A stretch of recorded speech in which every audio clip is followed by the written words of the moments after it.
வருகின்ற மே 5 வருகின்ற செவ்வாய்க்கிழமை அன்று 43வது வணிகர் தின மாநில மாநாடு குறித்து அதனுடைய அழைப்புதனை தமிழ்நாடு முதலமைச்சர் அவர்களிடத்திலே வழங்கியிருக்கிறோம்.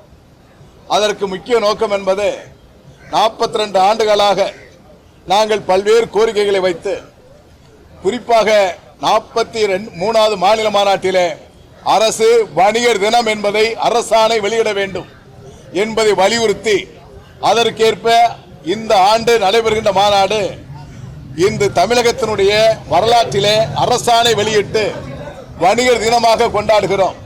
ஆகவே அந்த அரசாணை வெளியிட்ட முதலமைச்சருக்கு நன்றி கூறி அவருக்கு இந்த அழைப்புதலை தந்திருக்கிறோம்.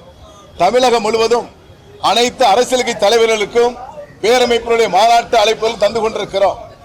ஆகவே 43வது மாநில மாநாட்டில் சாமானிய வணிகர்களை பாதுகாப்பதற்கு சிறப்பு பாதுகாப்பு சட்டம் ஒன்றை நிறைவேற்ற வேண்டும் என்பதை வலியுறுத்தி இருக்கிறோம். இந்த மாநில மாநாடு ஒரு திருப்புமுனை மாநாடாக அமையும், வியாபாரிகளுக்கு இழப்பீடை போக்கக்கூடிய மாநாடாக அமையும்.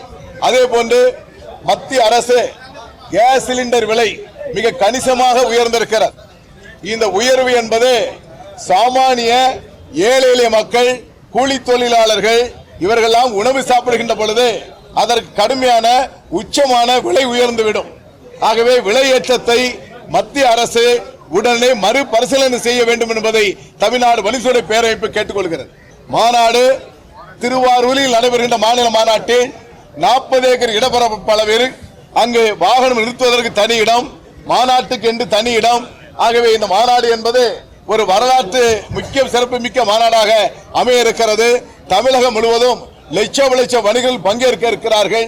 அதற்கு அடிப்படை வசதிகளை அந்த மாவட்டத்தினுடைய தலைவர் வி.கே. ராமமூர்த்தி தலைமையிலே மிக அருமையான பணிதனை செய்து கொண்டிருக்கிறார்கள். சிறப்பு விருந்தினராக மரியாதைக்குரிய ஆசியாவிலே ஒரு தொழிலதிபராக விளங்கி கொண்டிருக்கின்ற லெஜண்ட் சரவணன் அவர்களுக்கும், மரியாதைக்குரிய முன்னாள் தலைமைச் செயலாளர் இறையன்பு சார் அவர்களும், நகை வைர வியாபார சங்கத்தினுடைய தலைவர் செலானி அவர்களும் பங்கேற்கிறார்கள். சிலிண்டர் விலை உயர்வை திரும்ப பெறவில்லை என்று சொன்னால் மே 5 மாநில மாநாட்டிற்கு பிறகு வருகின்ற மே 6ஆம் தேதி எங்கள் ஆட்சி மன்ற குழு கூட்டப்பட்டு இதை திரும்ப பெற வேண்டும் என்பதை வலியுறுத்தி போராட்டம் நடத்துவது என்பதை முடிவெடுக்க இருக்கிறோம்.